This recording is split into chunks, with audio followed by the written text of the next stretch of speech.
Hey class. So um, for my article that I read the one that Franklin wrote. So if I were to give a summary on the basis of this article, I really want to focus on two different things that he kind of focuses on, is performing in white innocence. So how there's this theme that is created by certain narratives and images depicted by George Zimmerman throughout this case, who was involved in the shooting, and it kind of embodies this innocence of victimhood, even though he doesn't really have that right to, but that's kind of the way our world, the world works. So he's able to embody that and give him that step forward. And I'll go into more detail with another question with that. And then also, I also think that performing black grief and rage is performed in this.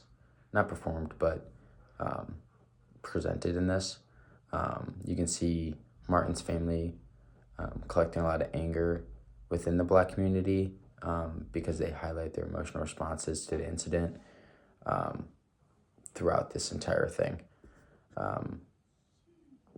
So you see that Yardy's analysis kind of underscores the role of digital platforms in shaping how the public feels. You can see this visually and contextually with the content that is constructed of racial identity and influenced throughout the Martin case. So what conclusions did I draw from reading this article? First is the role of social media in shaping racial narratives is a big one.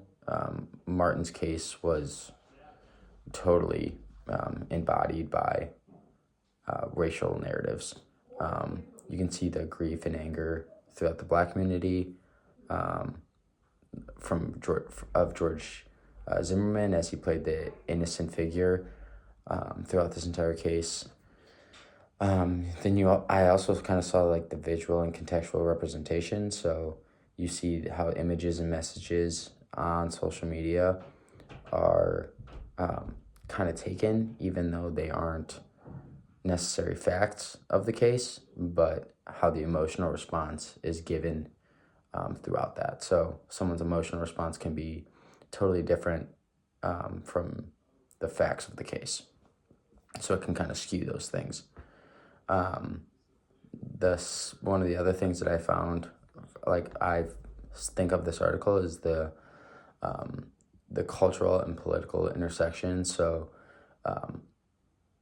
the Martin case became a cultural and political movement, and race, identity, and justice, and how Yardy, with his critical analysis of this, you see how different groups and individuals engage with each other that aren't of the same race or aren't of the same political background, and how that is deeply influenced by different racial groups, racial identities, or just different identities, and how they all clashed in the middle. And then if I were to ask Franklin Yardy any question, I would kind of want to know like his understanding of the focus of this case. So he drew the attention on the Martin case, obviously, but what led him to the lens of racial solidarity? What were the particular aspects of the case or political response that you found particularly compelling or interesting? Thank you so much.